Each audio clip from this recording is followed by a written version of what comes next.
Bonjour à tous, bienvenue dans ce Si on parlait sport un peu particulier. L'émission est toujours consacrée au sport local comme d'habitude, mais les chroniqueurs ne sont pas avec nous en plateau, mais via écran interposé à cause des mesures sanitaires du moment. 5 chroniqueurs vont participer à cette émission à présentation. On commence par notre spécialiste cyclisme. Il était en manque de Si on parlait sport et il m'a régulièrement envoyé des messages pendant le confinement pour me demander la date de la future émission. Le pistard du club de Vélizy 78, Yann Dujarrier, est avec nous. Comment allez-vous, Yann ? Bonjour à tous. Très bien. Comment s'est passé le confinement ? Confiné, voilà. Confiné comme tout le monde. C'est vrai que ça a été une période un peu compliquée et aujourd'hui, les kilos s'en font ressentir. Voilà. Alors on continue avec une fidèle de cette émission, elle est de Versailles, elle est aussi pétillante que pertinente, elle est spécialiste de pole dance, elle arrive. On est toujours heureux de l'avoir avec nous dans cette émission, notre ambassadrice de charme, Hélène Delagrange de Versailles est avec nous. Comment allez-vous, Hélène ?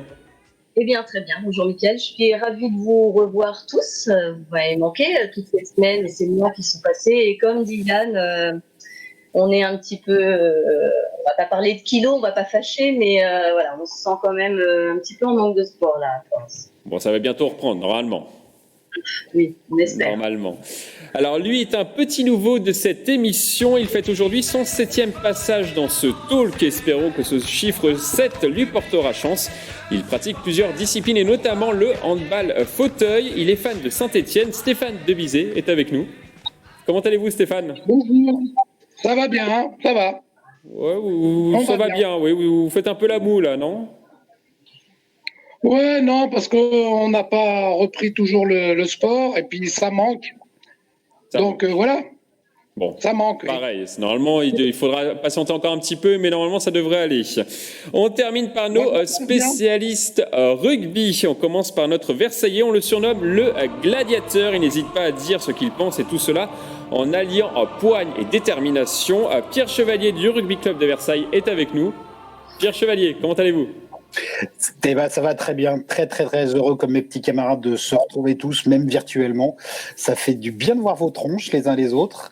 Elles nous ont beaucoup manqué pendant ces semaines de confinement. Alors on termine par une légende de cette émission. C'est un roc, c'est un pic, c'est un cap. Que dis-je ? C'est un cap, c'est une péninsule. Coach Jean Miss, ex-entraîneur de rugby de plaisir, est avec nous. Comment allez-vous, Jean ? Alors beaucoup de soleil pour vous. Alors écoutez, moi ça va très bien. Très bien, et puis comme Pierre, très heureux de vous revoir là, de voir vos tronches. Ça fait du bien, ça fait plaisir. Et puis en plus là, je suis motivé, donc je sais pas de quoi on va parler, mais je suis motivé. Alors justement, de quoi on va parler ? Alors nous allons maintenant passer au programme de l'émission. Aujourd'hui, forcément, nous allons parler de coronavirus et de l'impact sur les clubs sportifs locaux et le sport en général.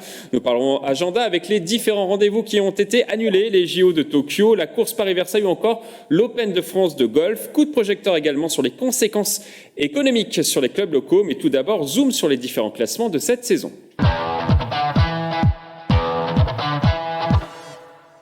Avec l'épidémie de Covid-19, les compétitions ne sont pas allées à leur terme et un classement définitif a été établi. Je vous propose un tour d'horizon et on verra ensuite si ces classements sont légitimes ou pas. Je vous poserai la question, chers chroniqueurs. En football, Versailles montera l'année prochaine en National 2 en terminant premier devant Ivry. De son côté, Trappes termine avant-dernier mais se maintient tout de même en Régional 2. Seule une formation, l'équipe 2 de Versailles, descendra dans la poule suite aux décisions des instances. On écoute le président de Trappes. Et on est content parce qu'on était mal parti en début de saison. Et puis voir même à l'arrêt du championnat, on était quand même avant-dernier. Bon, il nous restait encore quand même 7-8 rencontres, donc il y avait possibilité de se maintenir. Mais bon, à l'issue de cette décision, oui, bien sûr qu'on est super content et on va pouvoir maintenant se consacrer à une saison prochaine et la préparer au mieux. Dans le championnat de première division de district, c'est Maurepas qui montera l'année prochaine en Régional 3 en terminant premier devant Ardricourt, une montée historique pour le club. Personne n'a crié au scandale quand la décision est tombée, quoi. Pour les autres, c'était tout à fait normal, tout à fait légitime que c'est nous qui montions. On était premiers, on est resté à la première place et voilà, quoi. C'est amplement mérité. En rugby en Fédéral 2, depuis 3 ans, Plaisir restera une année de plus dans cette division à la lutte pour le maintien. Les Plaisirois terminent finalement 9e sur 12 équipes engagées dans ce championnat après 17 journées. On écoute le coach Sébastien Roncalli. La frustration de ne pas avoir pu gagner notre maintien d'une manière sportive. La frustration également de ne pas avoir vu si on avait été capable d'aller chercher cette qualification, parce qu'on était encore dans la course à la 6e place qualificative. Donc voilà, très très très frustré. On était sur une très belle dynamique de phase retour. Une division en dessous, en Fédéral 3, Versailles en course pour une éventuelle montée en fin de saison a vu sa saison s'achever prématurément comme toutes les autres équipes. Le RCV, promu cette saison, termine donc 4e. En handball, Plaisir se maintient en National 3 en terminant 8e de sa poule. Les féminines de Montigny-Bretonneux manquent quant à elles la montée après avoir terminé la saison à la 4e place. Une semaine avant, on était 2e. On a perdu le dernier match qui, en fait, nous laisse en fait en National 2 pour la saison prochaine, car les compétitions ont été, à compter du 12 mars, ont été complètement interrompues et on a, pris le solde à ce moment-là. Donc, ça a été un peu surprenant. Je reste en fait optimiste pour l'année à venir. La question sur ce thème, ces classements sont-ils légitimes? Oui ou non? Vous votez. Alors, voilà, le petit pouce. Oui pour Yann Dujarrier, non pour Pierre Chevalier. Oui. Oui pour vous. Ok. Stéphane, non pour vous. Jean, et non pour vous également, Hélène. Alors, on va faire un petit duel entre Yann et Pierre. Alors, Yann... Vous êtes pour vous. Simplement, en effet, tous les championnats n'ont pas pu aller jusqu'au bout, jusqu'à leur terme. Maintenant, on a vécu une situation exceptionnelle. Il a fallu prendre des décisions et trancher. Le championnat avait déjà dépassé plus de la moitié avait été faite. On était sur les phases de retour, donc on va pas dire que les classements étaient entérinés, bien sûr, puisqu'il restait des matchs à disputer. Mais voilà, il y avait quand même déjà un semblant et on voyait se peaufiner. Le classement commençait déjà à avoir pris une vraie allure. Donc voilà, oui, bien sûr qu'il y a des déçus. Maintenant, légitime. De toute façon, on a vécu une période exceptionnelle. On ne pouvait pas finir les championnats. Il fallait prendre une décision. Donc, ceux qui ont gagné leur match et qui avaient fait le boulot en amont en sont récompensés. Ceux qui espéraient encore pouvoir briller sur la fin de saison, fallait se réveiller avant, fallait faire le taf dès le départ. Et puis c'est tout. Tant mieux pour ceux qui vont pu se sauver et qui auraient pu avoir une fin de saison un peu difficile. Tant mieux pour ceux qui vont réussir à monter en n'ayant pas eu à finir les matchs. Ce sont des opportunités qui ont été saisies par tout à chacun. Aujourd'hui, moi je pense que beaucoup de sports collectifs peuvent déjà être satisfaits d'avoir eu un championnat. Il faut pas oublier qu'il y a énormément de sports individuels, et on va peut-être parler tout à l'heure des Templiers, de sports qui n'ont pas pu du tout démarrer leur championnat. Je vais parler de mon fils qui était sur sa 2e année d'athlétisme et qui se faisait une joie cette année après une première année, on va pas dire prometteuse, mais après une première année où il avait un peu vu le truc et il s'était dit purée, l'année prochaine je vais faire partie des plus grands de la catégorie, et donc je vais peut-être pouvoir aller chercher des résultats et faire une belle finale régionale. Et ils ont même pas pu faire une épreuve qualificative puisque la première épreuve était le week-end qui a suivi le confinement. Voilà, donc une saison complètement blanche sans rien faire. Ils n'ont fait que de l'entraînement. Donc, faut pas oublier, voilà, vous avez fait des compétitions, vous avez fait des sports, vous avez fait des matchs. Nous, cyclistes, les cyclistes, la saison commence le premier week-end de mars. C'est-à-dire que les mecs ont fait 2 courses.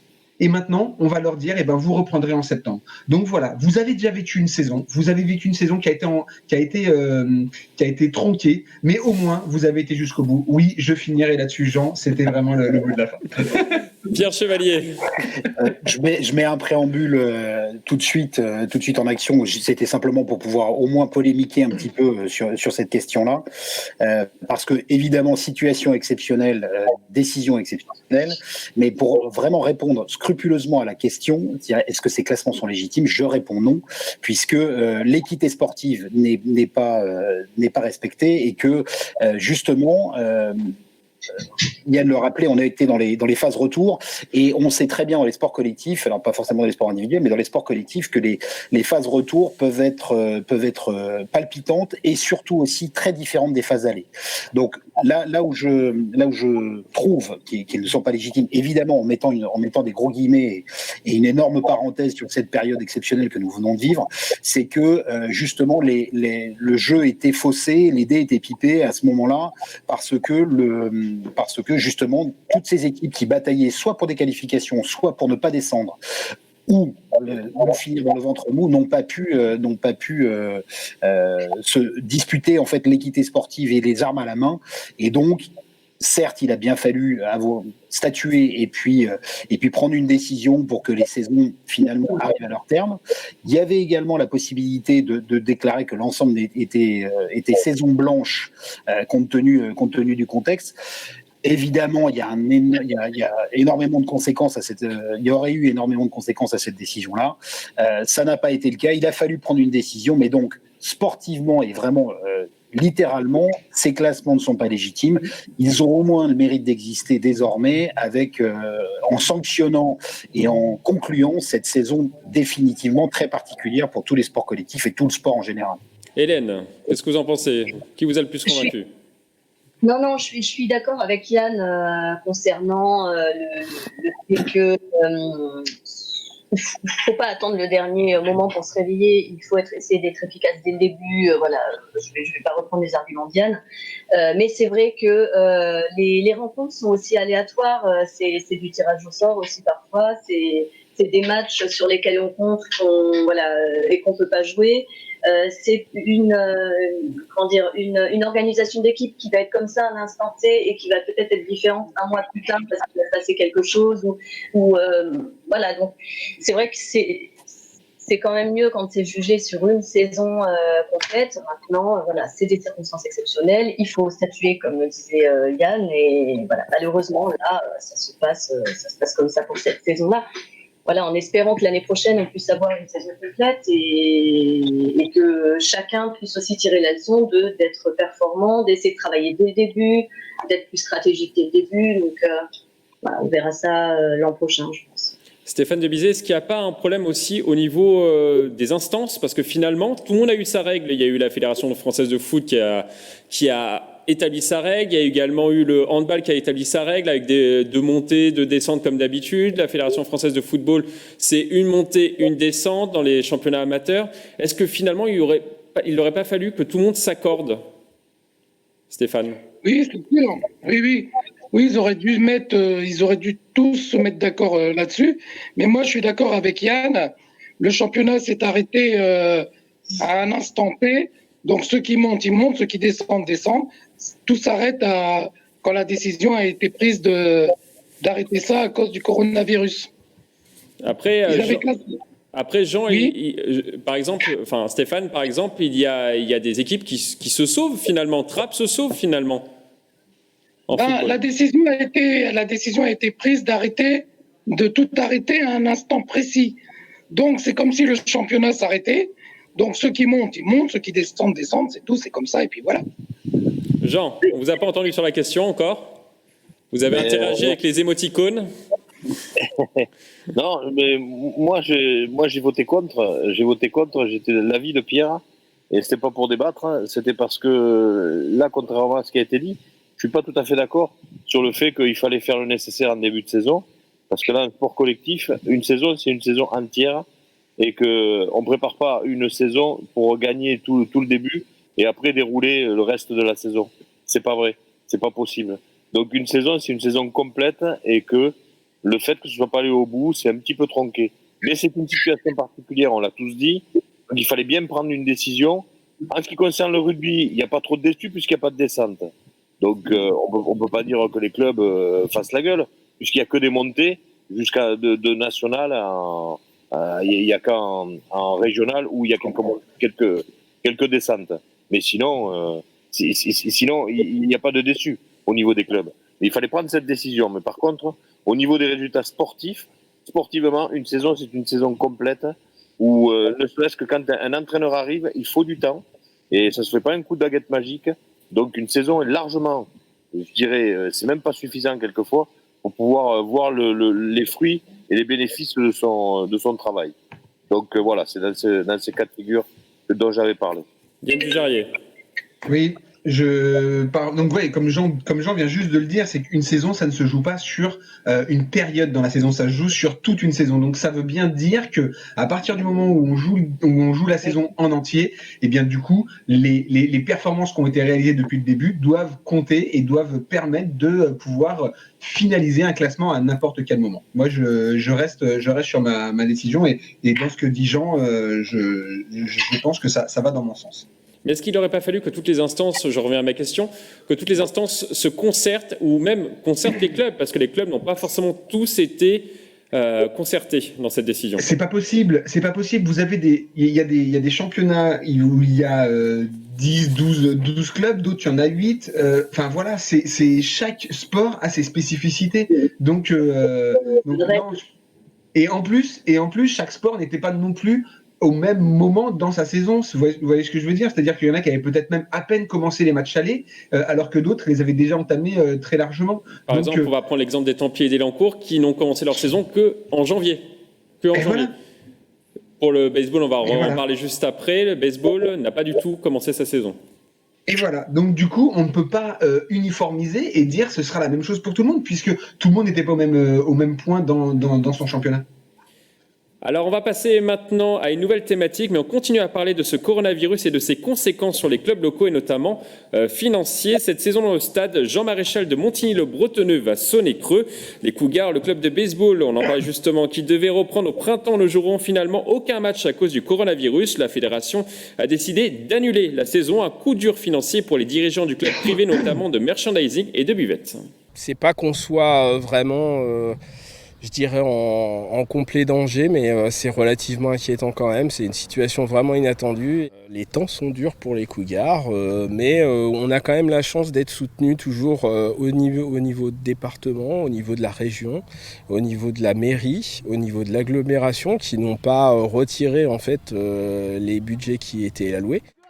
Cette saison blanche pourrait également avoir un impact sur le secteur sportif. Les Cougars qui évoluent en première division pourraient perdre certains de leurs meilleurs joueurs.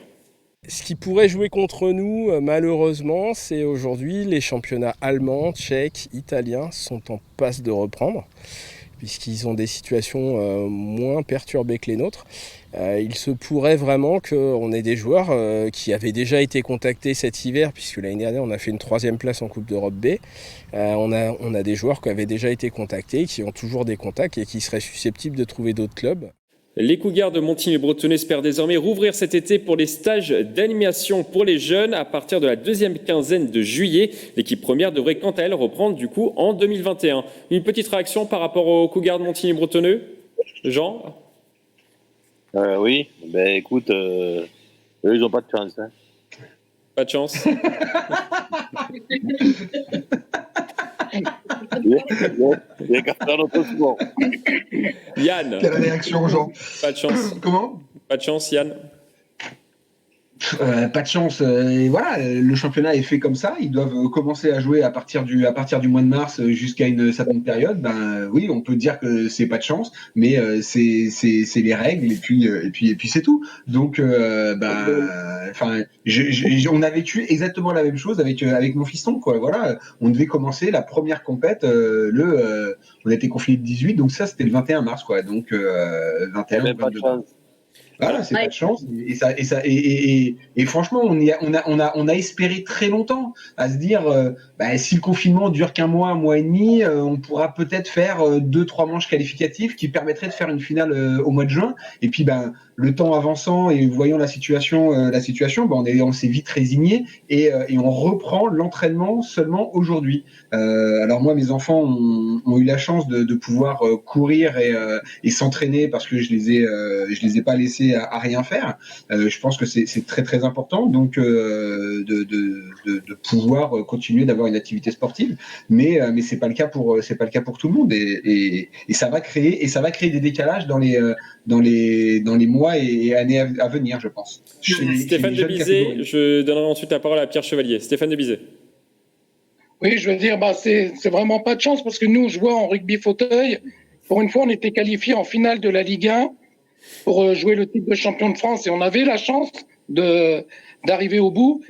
Et au final, il n'y aura rien du tout. Donc, c'est pas de bol. On va retravailler pour l'an prochain, quoi. Faut faire avec, c'est tout. Pierre Chevalier. Il y a une vraie donne qu'on voit d'ailleurs au niveau du sport professionnel, au-dessus du sport amateur, c'est ce qui concerne et ce qui va concerner les calendriers. Et là effectivement, c'est un concours de circonstances et c'est donc exceptionnel et pas de chance. Il y a certains sports qui ont des saisons qui sont décalées et là, sur ce phénomène complètement imprévisible, il y a ceux qui n'avaient pas encore démarré les saisons et qui se sont pris plein de fois une annulation. Et là, il n'y avait même pas de débat sur savoir ce qui allait se passer ou comment la saison allait pouvoir se dérouler. Et puis il y a les autres. Et maintenant, une des conséquences que l'on peut peut-être souhaiter sur cette sortie de crise sanitaire, c'est de savoir un peu maintenant comment le sport amateur et sport professionnel va s'organiser, et notamment au niveau des cadences, des calendriers et les éventuelles phases finales, quels que soient les sports. Il y aura des heureux, il y aura des déçus. Hélène, des heureux, des déçus? Je pense finalement quand même pas mal de déçus par rapport au nombre d'heureux. Maintenant, comme disait Pierre, les décalages sont pas seulement des décalages de date, on a aussi des décalages financiers, des décalages... Regardez le choix dans la date. Ils n'ont pas le choix dans la date. Non, exactement. Oui, on n'avait pas sorti dans l'émission celle-là encore. Mais voilà, on est obligé de faire avec et qu'on soit... d'accord ou pas d'accord, malheureusement, il y en a qui peuvent tirer un petit peu leur épingle du jeu sur certains domaines, mais la plupart du temps, c'est quand même des choses, des répercussions négatives. Alors, les Cougars ne sont pas les seuls à avoir des problèmes financiers. Beaucoup de clubs sont en difficulté dans le département, notamment à cause des recettes de buvettes. Et oui, certains clubs arrivent tout de même à s'en sortir. On écoute le coprésident de l'Union Rugby Centre 78, Lionel Garrigue. On a vu notre trésorerie sensiblement baisser, pas de manière grave, mais de manière suffisante pour qu'on puisse demander. Et d'ailleurs, certaines mairies comme Morpa, comme Élancourt, comme Voisins bretonneux ont fait soit des avances, soit ont proposé effectivement de nous aider. Ils ont été très solidaires. Pareil pour Sky et toutes les autres mairies qui représentent et toutes les autres institutions qui représentent l'URC 78. Alors, on va donner la parole aux spécialistes de la buvette, Jean Miss, Pierre Chevalier. Jean, est-ce que la buvette est importante pour un club? Les recettes de buvette sont importantes? Apparemment oui, pour certains clubs. Non, mais il est vrai que sur les clubs amateurs, les recettes, la buvette fait partie des grosses recettes, surtout quand des clubs fonctionnent bien.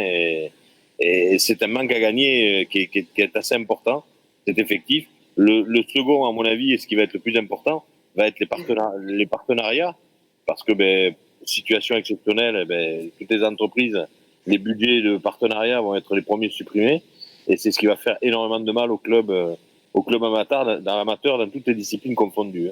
Ça, c'est sûr. Il y a trois risques dans les clubs amateurs et dans les budgets des clubs amateurs. Le premier, on vient de le citer, et Jean vient de le rappeler, c'est tout ce qui est lié à la convivialité et à l'ADN du rugby, pour ce qui concerne le rugby. Mais je pense que dans les autres sports, c'est la même chose. C'est-à-dire quand il y a des ventes additionnelles à la buvette, à la boutique, ce genre de choses, dans un club amateur, c'est peu de choses, mais ça fait partie intégrante du budget. Le deuxième risque, c'est sur les pertes éventuelles de licenciés. C'est-à-dire que pendant cette période-là, qui a été très particulière, les uns et les autres ont arrêté les activités. Option 1. Option 2, on a découvert d'autres. Et option 3, finalement, se tourne vers d'autres loisirs. Quitte le sport et d'autres loisirs. Il y a évidemment les rythmes de vie et les rythmes des études qui jouent là-dedans. Donc, une baisse de licenciés égale baisse de budget. Et le troisième, et ça qui va être, on en est qu'au début, qui va être à mon avis assez dramatique, c'est effectivement les partenariats, on va pas dire partenariats privés pour un club amateur, mais les sponsors et les partenaires, avec certaines entreprises e-commerce qui vont être dans la tourmente.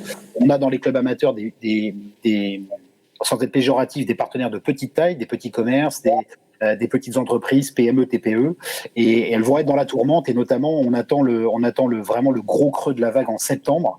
Et donc, à l'heure où on fait des budgets pour la saison suivante, ça va être très impactant. Il faudra à ce moment-là aller voir d'autres partenaires qui, eux, ont pu tirer leur épingle du jeu pendant le confinement.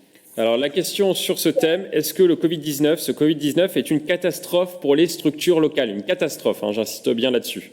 Structures locales et également pour les clubs, comme vous, pour vous par exemple, Hélène. Ouais, horrible. Ok. Catastrophe pour tout le monde. Catastrophe pour tout le monde. Hélène, justement, je vous donne la parole.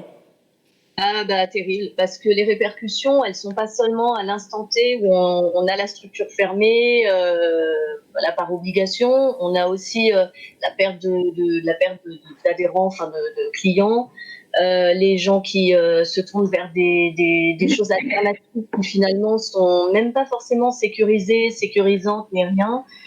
On a toute la partie financière, l'argent qui ne rentre pas, qui va pas rentrer pendant des semaines parce que le temps que les personnes reprennent, reconsomment, voilà, c'est la rentrée là clairement, pour moi elle est, et je pense beaucoup de clubs, elle est quand même relativement morte. Hein. C'est quand même un peu compliqué.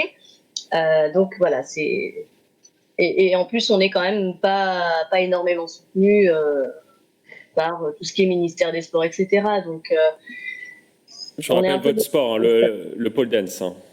Oui, mais voilà. Mais après, nous, la pole dance fait partie de la Fédération française de danse, donc voilà, on est rattaché, donc voilà, on est quand même pris en compte. On n'est pas du tout à part, mais voilà, on n'est pas aidé. On vient seulement d'avoir les quelques informations pour pouvoir potentiellement réouvrir, alors pas en zone orange, mais en zone verte. Mais on a eu zéro réponse avant, donc je pense que Jean, c'est pareil. Tous les sports ont eu les informations vraiment en décalé. C'est le temps de les mettre en place. Enfin, c'est catastrophique parce que il y a la fermeture, mais il y a tout l'après, en fait. Et c'est l'après qui est presque plus effrayant que la fermeture. Alors on a l'impression quand même que les collectivités locales aident. Hein. C'était notamment le cas pour l'URC 78, pour les Cougars de Montigny-Bretonneux. C'est un peu le rôle des collectivités locales, à votre avis, Yann Dujarrier ? Elles sont Je sais que Pierre avait envie de parler là, donc moi je vais pas dire grand-chose là-dessus. Les collectivités locales sont déjà énormément sollicitées au cours de l'année. Mais est-ce que ça peut permettre aux structures locales justement de perdurer ? Attention, il ne faut pas oublier une chose, hein, c'est que les collectivités locales, avec quoi elles fonctionnent ? Les collectivités locales fonctionnent avec nos impôts. Et donc, si les collectivités locales empruntent pour pouvoir permettre de continuer, il y a un moment où il faudra rembourser. Et on remboursera via nos impôts. Donc, économiquement, ce sera compliqué sur le long terme. Et toujours, ce seront les mêmes qui paieront. Pierre Chevalier. On a eu un double contexte particulier. Le contexte sportif, on vient d'en parler, mais il y a aussi un contexte quand on parle de collectivité locale, qui est celui de l'organisation des élections municipales, avec ce premier tour qui a été très controversé, le deuxième tour qui arrive d'ici 3 semaines, et avec des équipes qui sont soit constituées, c'est-à-dire soit qui ont été élues au premier tour et qui ont pu se réunir très récemment là pour pouvoir statuer et constituer les conseils municipaux. Quand il s'agit, et puis il y a les autres, il y a toutes celles qui ne sont pas encore élues, et donc c'est l'ancienne équipe qui est aux manettes, et ça c'est vraiment très particulier pour pouvoir gérer un budget qui peut ne plus être le vôtre à partir du 28 juin, et celui de notre équipe. Très rapidement, pour cette partie budgétaire des collectivités locales, Yann rappelait un certain nombre de points qui sont constitutifs des budgets des collectivités locales. Ce qu'il ne faut pas oublier aussi, c'est que nous, à Versailles, on a la chance d'être dans plutôt une grande agglomération, une grande ville, donc il y a un budget conséquent, mais ça veut dire aussi qu'il y a énormément d'associations sportives, culturelles, entre autres, à soutenir, et donc elles vont toutes avoir le même besoin. Hélène le disait, c'est plutôt catastrophique pour ces petites structures-là, parce que non seulement il y a eu 2 mois d'interruption d'activité, mais en plus, on n'est qu'au début, en fait, des effets économiques que l'on peut redouter. Ça va arriver en septembre, ça va arriver en octobre, avec des défaillances un petit peu partout, et les collectivités locales, avec le budget des impôts, plus éventuellement d'emprunts à rembourser, Yann a raison de le rappeler, elles vont avoir énormément de dossiers sur le feu et peut-être pas de quoi subvenir à tous les besoins. Et c'est quoi la solution finalement, Stéphane Debizet? Il faut faire le dos rond pendant plusieurs mois, voire plusieurs années, pour les structures sportives? Bon, je pense, moi par exemple, je parle toujours de mon club de rugby fauteuil, mais on compte beaucoup sur les recettes pour pouvoir financer des fauteuils, pour pouvoir faire venir des personnes pour renforcer le club. Et malheureusement, cette année, on n'a pas pu faire de recettes, enfin à partir du Covid-19. Donc, ça va faire mal, mais il va falloir comme je dis, qu'on fasse avec, en fait. Ça va être dur. Il y aura probablement pas de nouveaux fauteuils pour l'an prochain. On va devoir faire avec les anciens qui ont déjà pris pas mal de coups. Et je pense que ça va être dur. Mais on va faire avec. Rapidement, Pierre Chevalier, avant de passer à la prochaine thématique. Il y a un point sur lequel il faut miser, c'est la solidarité. La solidarité des licenciés avec chacun de leurs clubs. Chaque licencié doit être au soutien de ses clubs, dans les bons comme dans les mauvais moments. Et c'est là qu'on va voir justement les vraies valeurs du sport. Alors on passe maintenant à notre nouvelle thématique. Le coronavirus a également des impacts sur les grands événements sportifs locaux et mondiaux. Les JO 2020 de Tokyo ont été déplacés à 2021 du 23 juillet au 8 août pour être précis. De sportifs yvelinois pouvaient potentiellement y participer. Le cavalier Victor Lévesque, 21 ans, et Thomas Barouk, 32 ans, licencié au Cercle nautique de Versailles. Il a remporté une médaille de bronze lors des derniers JO de Rio. On écoute justement la réaction de Thomas Barouk. Ce que ça change, c'est beaucoup d'incertitudes en plus, parce que même aujourd'hui, on ne sait pas exactement comment va se dérouler les mois qui nous séparent encore des nouvelles dates des Jeux Olympiques 2020 qui se dérouleront en 2021. Donc voilà, c'est pas mal d'incertitudes. On essaie de continuer à s'entraîner de la même façon que tous les jours, même si les échéances sont beaucoup plus lointaines. En aviron, la seule échéance internationale qui reste pour cette saison, ce serait des championnats d'Europe qui se dérouleraient début octobre. Alors Victor Lévesque est lui plus jeune, c'est un sportif en devenir, il fait notamment partie de la génération 2024, on l'écoute. On pourrait imaginer que ça me permette d'acquérir encore plus d'expérience pour l'année prochaine. Et puis la particularité de mon sport, c'est qu'on est deux, puisqu'il y a le cavalier et bien sûr le cheval. Voilà, j'avais un cheval qui était en super forme, qui m'a permis de me qualifier l'année dernière. Cette année, il était prêt à démarrer cette saison olympique. Maintenant, quelle sera la situation l'année prochaine je ne peux pas le dire. En dehors de ces deux champions, d'autres Yvelinois devaient partir, comme les pistards de l'équipe de France sur piste, qui s'entraînent au vélodrome de Saint-Quentin-en-Yvelines, ou encore des membres du club de triathlon de Poissy, comme Cassandre Beaugrand. La question sur ce thème, ce report des JO est-il forcément une mauvaise nouvelle pour les sportifs yvelinois? Oui ou non? Est-ce que c'est forcément une mauvaise nouvelle? Ouais, elle est con, votre question, Michael. Je ne vous permets pas, Yann Dujarrier. Eh ben, je me permets parce qu'on est loin aujourd'hui, vous voyez, donc je peux. C'est ça. Alors, et pour vous, Stéphane Debizet? 50-50. Bon, alors on va commencer par ceux qui ont voté. On va donner la parole à Jean, par exemple, qui a été un très bon élève aujourd'hui. Stéphane, c'est une réponse de Suisse, ça, 50-50.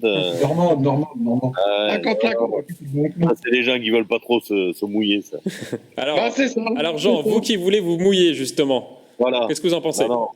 Moi, je trouve que une préparation sportive de haut niveau, quelle qu'elle soit, quelle discipline que ce soit, c'est comme dans sa définition, c'est une préparation. Et lorsque le jour J arrive, 1 an, c'est énorme. On le dit plusieurs fois sur le plateau, on en a parlé, et le fait de prolonger d'1 an, sans compter certains sportifs, je vais devancer Yann, qui est sa spécialité, dans le cyclisme, on a des sportifs qui étaient un petit peu limite au niveau de l'âge, et 1 an, lorsqu'on arrive un petit peu à la fin, c'est très important. C'est une année qui risque d'être, qui peut-être remettre même en question la composition de l'équipe de France en parlant pour le cyclisme. Mais c'est vrai qu'une année, c'est long dans les deux sens. C'est long dans le bien et dans le mauvais. Donc, ceux qui étaient prêts là pour ces JO ne le seront pas spécialement dans 1 an. Et peut-être aussi, bien sûr, réciproquement. Yann Dujarrier. Pas une bonne chose. Yann Dujarrier. Complètement d'accord. En fait, je pense que Jean-Miss voulait parler de Grégory Boger, par exemple, qui a 36 ans. Voilà. Grégory Boger. Grégory Boger, pour lui, je pense que c'est Et Thomas Barrault qui a 32 ans également, on en parlait là justement en aviron. 32 ans encore, voilà, c'est encore des belles années, 32, 33. Mais c'est vrai que là, je pense que pour Grégory, c'est vraiment il y a certainement, enfin il y a d'autres sportifs dans le monde où c'est le même cas, mais c'est vraiment charnière, c'est-à-dire que il est prêt. Physiquement, il s'entraîne et c'était le bon moment. Là, le problème qu'il y a, c'est que en plus, dans l'équipe de France, il y a des jeunes qui arrivent et qui poussent. Et ces jeunes, une année pour pouvoir acquérir de l'expérience supplémentaire va faire qu'ils vont peut-être exploser. Et du coup, Grégory, même s'il arrive à maintenir son niveau de cette année, et ce qui est très très dur, hein, parce que voilà, quand on a une échéance comme ça, un objectif comme celui-là, se dire d'un seul coup, ce sera 1 an de plus, donc il va falloir continuer à faire les mêmes efforts pendant 1 an de plus, c'est vraiment très très long et très très dur. Je souhaite à Greg qu'il soit à Tokyo l'année prochaine, mais voilà, je me dis que un Ryan Elal qui s'était complètement raté sur les coupes du monde de l'hiver, une année pour pouvoir justement prouver qu'il est capable et de se servir de cette mauvaise expérience d'avoir raté une saison complète, ça peut vraiment faire la différence. Un Tom Derache qui est. Mais du coup, il y a du Jarier. Certains cyclistes vont profiter de la situation. Les jeunes comme Ryan Elal, Sébastien Vigier, qui ont moins de 25 ans. Mais complètement, c'est-à-dire que en fait, il y a deux catégories. Il y a les plus de 30 ans qui, eux, vont avoir une année qui risque d'être vraiment pénalisante pour eux. Il y a les moins de 25 qui vont avoir une année supplémentaire qui risque d'être bénéfique pour eux. Et puis après, il y a une troisième catégorie, c'est entre 25 et 30. Et eux, ça change pas grand-chose. Voilà, c'est juste une remise en question. Maintenant, il faut pas une remise en question, un changement de programmation et puis repartir pour un an de plus. Maintenant, il faut pas oublier une chose, hein, c'est que les Anglais depuis, alors je vais vraiment parler de cyclisme sur piste, mais les Anglais depuis 2 Olympiades avaient cette capacité à être prêts pour les Jeux Olympiques et donc à faire des programmations d'entraînement non plus sur une saison, mais sur 4. Juste après les Jeux de Londres ou juste après les Jeux de Rio, ils partaient faire une année sabbatique. Et pendant une année, on ne voyait que des jeunes venir remplacer les anciens. Et puis, au bout, à 2 ans et demi de l'échéance, j'ai bouffé leur nom, mais ils reprenaient et ils revenaient sur la piste après avoir vu d'autres sports, vu d'autres activités pendant 1 an et demi et s'être aéré la tête. Et donc, ils avaient une programmation de 2 ans et demi pour préparer une échéance olympique. Là, aujourd'hui, ça va être vraiment différent. Et je vais prendre juste un exemple, hein, mais Usain Bolt faisait la même chose. Voilà. Pierre Chevalier. Je pense que là, ce qui joue vraiment, et pour répondre à la question, c'est une mauvaise nouvelle, c'est justement le côté complètement aléatoire. On a parlé des saisons qui doivent se dérouler entièrement du début à la fin, et là, en 1 an, il peut se passer tellement de choses mentalement, physiquement, que évidemment, les cartes sont redistribuées, complètement rebattues. Et il faut pas oublier une chose, hein, c'est qu'on est encore pas sûr que les JO aient lieu l'année prochaine, en 2021. Hélène, un Victor Lévesque aussi est dans ce cas de figure avec un cheval. Lui, il a un cheval en plus qui doit être en forme en même temps que lui. C'est notre problématique. Oui, et puis même, on était très proche de l'échéance, donc c'est d'autant plus dur. Parce que là, ils étaient vraiment dans on donne tout, on est prêt à y aller. Et là, on parle de carrément 1 an. Il peut y avoir un impact mental, justement, Hélène ? Bien sûr. Le cheval, alors si on parle de cheval, le cheval, il faut qu'il puisse tenir ce rythme-là d'entraînement pendant une année supplémentaire. Et puis mentalement, il faut réussir à tenir ces entraînements comme ça. Et c'est quand même compliqué, une année supplémentaire, pour n'importe quel sportif d'ailleurs. Hein. Stéphane Demizet, je vous donne la parole, après on passera à une autre thématique. Ah non, c'est la plus intéressante. Vous n'avez pas vu les autres, Yann. Non, je veux dire, il y a ceux qui vont être lésés, il y a ceux qui s'étaient préparés pour ça et qui, au final, n'y auront rien. Il y a ceux aussi qui se sont qualifiés de justesse pour aller aux Jeux Olympiques et qui vont pouvoir avoir 1 an de plus pour se préparer. Et pour eux, je pense que ce sera tout bénef. Et je parle encore de l'équipe de France de rugby fauteuil qui a dû passer par un tournoi qualificatif pour aller à Tokyo. Donc eux, ils vont pouvoir retravailler 1 an de plus pour être prêts le jour J. Alors en tout cas, on leur souhaite beaucoup rapidement, Yann Dujarrier. Il faut qu'on avance dans l'émission. On peut prendre l'exemple de François Pervis, qui a eu un projet qui est arrivé très très tard. Et en effet, pour eux, c'est une aubaine que les Jeux paralympiques soient décalés d'1 an. François Pervis qui va participer aux prochains Jeux paralympiques. Je le rappelle, sur un vélo. En tandem avec mon ancien partenaire des championnats du monde de Rio. Tout à fait. Hélène, rapidement également. Oui, j'ai juste une question. Les personnes sélectionnées pour les JO, les sportifs sélectionnés pour les JO l'année prochaine, les sélections peuvent sans doute en plus évoluer. C'est-à-dire qu'on peut avoir des personnes sélectionnées cette année qui ne le seront pas forcément l'an prochain. C'est pour cela que ça va être difficile, vraiment. Comme disait Yann, il y a aussi la contrainte d'âge, mais de s'être entraîné, de devoir s'entraîner une année supplémentaire pour peut-être pas y aller. Ah, j'en veux faire les JO, oui. Non, c'est moi qui l'ai dit, la limite d'âge, Hélène. Les Jeux Olympiques, et pour un sportif de haut niveau, la préparation, le mental est très très important, et c'est beaucoup de sacrifices aussi, l'entraînement. Et c'est vrai que là, se dire qu'il va falloir faire les mêmes sacrifices, continuer les mêmes sacrifices 1 an de plus, ça peut être très très dur pour beaucoup. Yann Dujarrier, je vous coupe. Je suis désolé, il faut avancer dans l'émission. En tout cas, on leur souhaite beaucoup de courage pour la préparation de ces Jeux Olympiques 2021, en espérant qu'ils aient lieu cette fois-ci. On va maintenant parler du nouveau calendrier 2020 pour le sport yvelinois. Beaucoup de rendez-vous ont été annulés. C'est le cas de l'Open de France de golf à Saint-Quentin en Yvelines. L'événement phare du monde golfique français a été annulé suite à l'épidémie de coronavirus. Vous vous en doutez, le rendez-vous n'a pas pu être reporté à cause d'un calendrier surchargé. On écoute la réaction du directeur général de la Fédération française de golf, Christophe Mounieza. C'est un crève-cœur pour la fédération, mais pour les golfeurs aussi, de ne pas pouvoir profiter de cet Open national.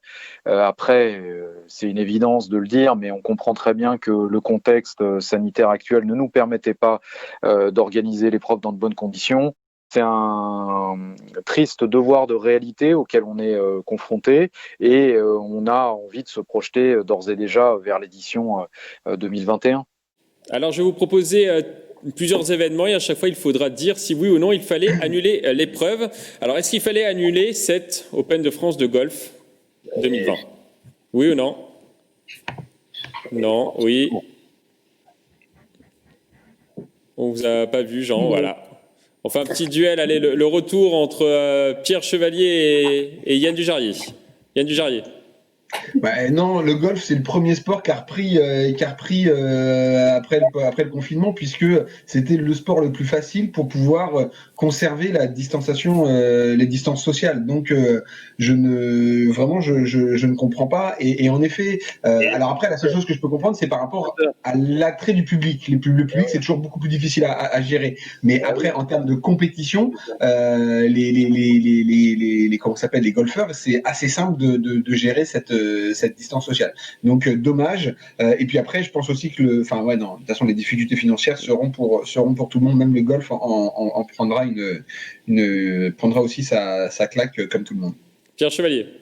Comme dit Christophe Mounieza, le DG de la Fédération française de golf, c'était un crève-cœur, mais de toute façon, c'était évident qu'il fallait l'annuler, précisément pour les données qui ne permettaient pas de le faire avec public.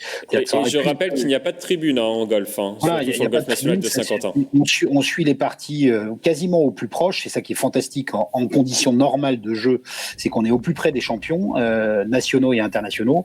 Donc là, ça aurait pu, à la limite, se jouer à huis clos, mais en fait, ce qu'il ne faut pas oublier, c'est que on sortait déjà d'âpres négociations avec l'European Tour pour l'organisation et surtout pour une bonne date de l'Open de France, puisque vous vous souvenez que en 2019, ça s'était joué en octobre, et que là, on se réjouissait déjà de le revoir sur sa place historique fin juin, début juillet, mais les conditions sanitaires et d'anticipation évidemment et ce qui est imposé dans les cahiers des charges de l'événementiel dès qu'on reçoit du public, ça de toute façon imposé cette décision-là. C'était un secret de polichinelle de pouvoir espérer qu'il soit joué aux dates prévues. Et là, donc il a été non pas reporté, mais purement et simplement annulé, à cause de ces négociations avec l'European Tour qui rendent l'Open de France non prioritaire par rapport à des gros tournois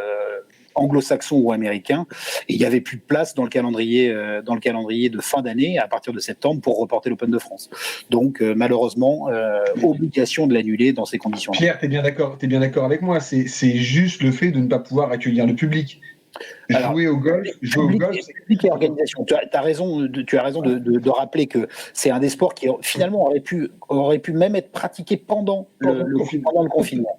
D'ailleurs, on a eu avec la Fédération française de golf de très intéressantes et très longues négociations avec le ministère des Sports et le ministère de la Santé pour pouvoir faire en sorte que les golfs réouvrent le 11 mai dernier. Mais il a fallu montrer patte blanche et effectivement rappeler que quasiment par essence ou par définition, le golf est un sport de distance sociale puisque on a un partenaire qui peut mettre sa balle à droite, un partenaire sa balle à gauche, l'autre droit devant. On n'est jamais ensemble sur un parcours de golf. Donc, sauf au départ. Et encore, au départ, de toute façon, tu es à la distance d'un club, donc tu es à 3 mètres. Alors, on va passer à un autre événement qui a été annulé, la course à pied Paris-Versailles. Le rendez-vous attire chaque année près de 25 000 coureurs entre la Tour Eiffel et le château de Versailles. Même question, est-ce qu'il fallait l'annuler ? Oui. Oui pour Yann, oui pour Pierre, oui pour Stéphane et oui pour Hélène. Hélène, pourquoi ? De toute façon, par définition, la course, on ne peut pas faire des départs en différé avec une distance plus au départ. Les coureurs sont beaucoup trop proches, il n'y a pas de distanciation possible. Beaucoup trop de monde. Non, c'était pas du tout envisageable de le garder. Le garder en l'état. Stéphane, même chose pour vous ?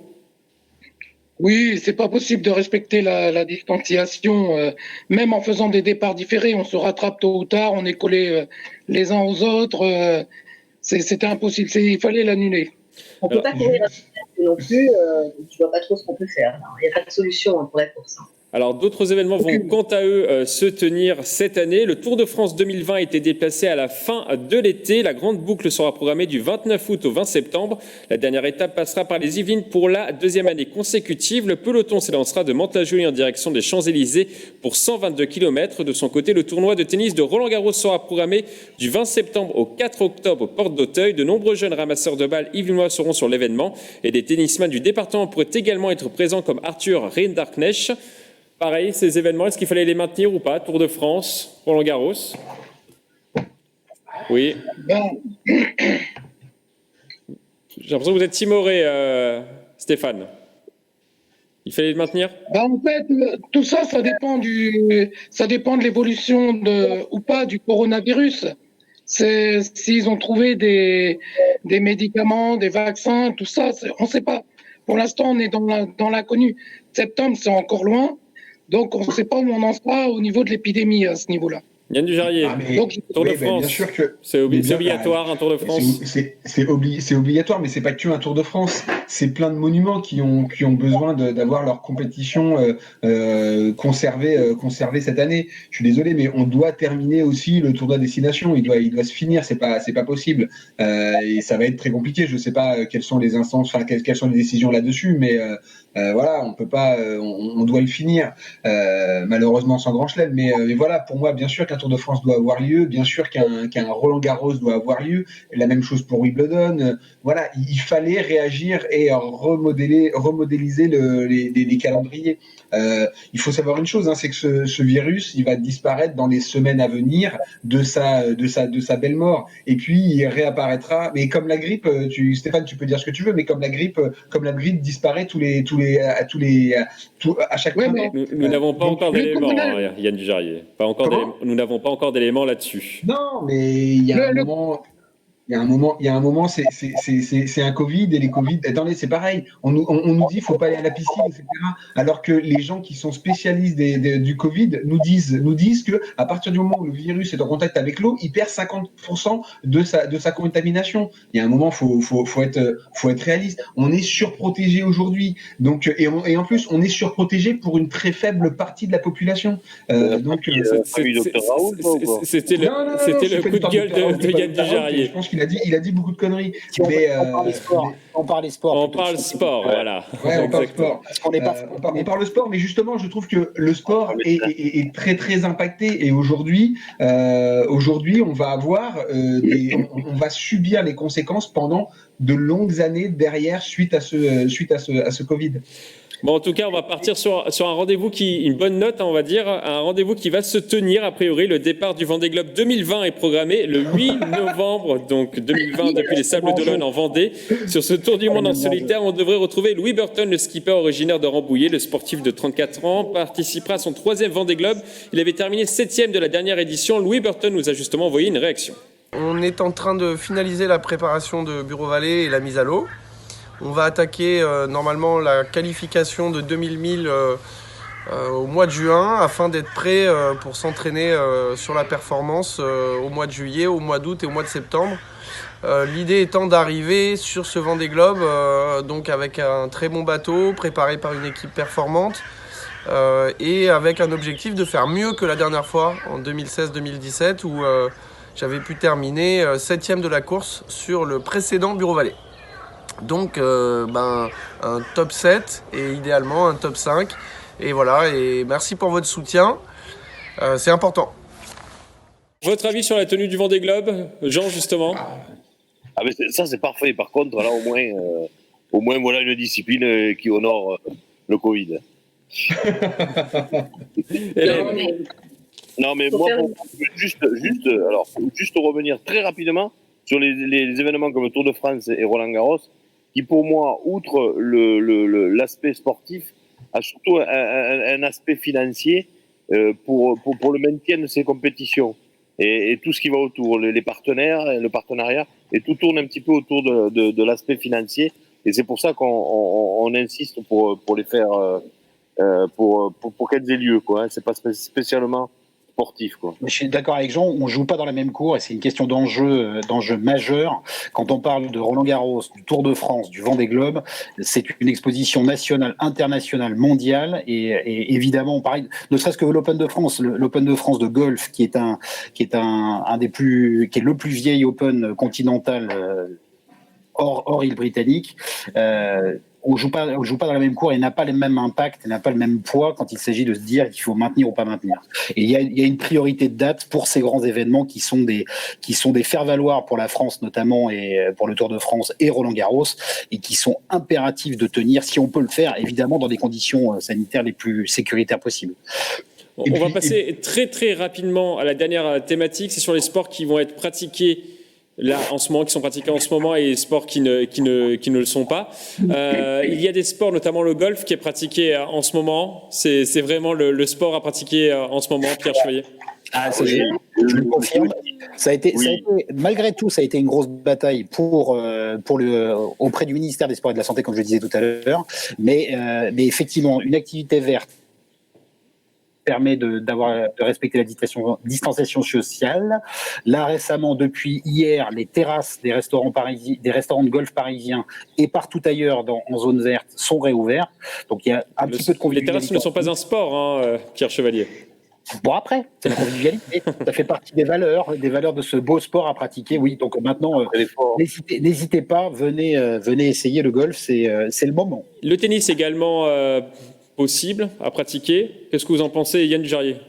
Rapidement. C'est un simple. En simple, effectivement. Bien sûr, ça fait partie des sports qui sont logiques de pouvoir pratiquer. Le tennis de table aussi, je suis désolé. Après, le squash, bien sûr que c'est pas la même chose pour rester dans les sports de raquettes. Mais bien sûr qu'il y a énormément de sports qui peuvent être pratiqués. Le cyclisme aujourd'hui en vallée de Chevreuse, c'est aussi possible, même en petit groupe. les sports individuels. À partir du moment où tu es en sport individuel, ou même avec un adversaire, si tu n'as pas de contact avec ton adversaire, on ne devrait pas avoir d'interdiction. Surtout en plus sur La l'extérieur. pole dance, justement, pour vous, il y a encore une interdiction? Ouais, mais moi, c'est le sujet qui fâche. Hein, donc, voilà. Non, mais on peut bien avoir un support chacun, aucun échange physique, avoir une distanciation physique nécessaire. On peut tout faire, en fait, en pole. C'est vraiment... Sauf que, voilà, non, en fait, ils nous ont pas... Et il y a des sports qui sont pour l'instant interdits, en tout cas, et qui pourraient l'être pendant de nombreuses semaines. C'est la boxe, c'est le rugby, par exemple. Est-ce que vous le comprenez, Jean, par exemple?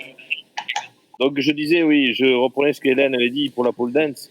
C'est pas évident parce que je suppose que dans ces périodes-là, il faut désinfecter le manche régulièrement entre le passage de plusieurs compétiteurs, quoi. Donc c'est pas évident. Hélène l'attendait. Dans le rugby, c'est problématique parce que c'est vraiment un sport de contact, de combat, comme on le dit, de combat et d'évitement.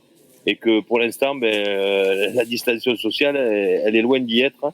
On a la possibilité de reprendre, mais avec un ballon désinfecté tous les quarts d'heure, avec les joueurs à 10 mètres les uns des autres, maximum 10 joueurs, enfin bon. Donc pour l'instant... Et le flag rugby, vous pourriez du coup? Et le plaquage, c'est quand on tire le drapeau, c'est ça? Ouais, enfin, le rugby, il n'y en aura pas. Si ça reprend en septembre, ce sera très bien. Et les nouvelles sont vraiment pas bonnes. Stéphane en parlait tout à l'heure sur la partie vaccin et autres. Il y a quand même Roxana Maracineanu qui a dit que le rugby ne pourrait reprendre que quand on aurait trouvé un vaccin. Pas forcément gagné. On va se quitter sur cette note un peu pessimiste, hein, Pierre Chevalier, mais bon, on espère en tout cas que le sport local reprendra très rapidement. C'est déjà la fin de cette émission. On va terminer comme d'habitude par une citation. Aujourd'hui, je vous propose une citation. Ça fait 3 mois là. C'est comme ça, c'est le timing de l'émission. Alors, on va terminer par une citation de l'ancien basketteur Michael Jordan. Il fait beaucoup parler de lui en ce moment avec le documentaire The Last Dance. Je peux accepter un échec, tout le monde peut échouer, mais je ne peux pas accepter de ne pas essayer. Je vous laisse méditer sur cette phrase. À bientôt sur TV 78. À bientôt. Au revoir. Bye.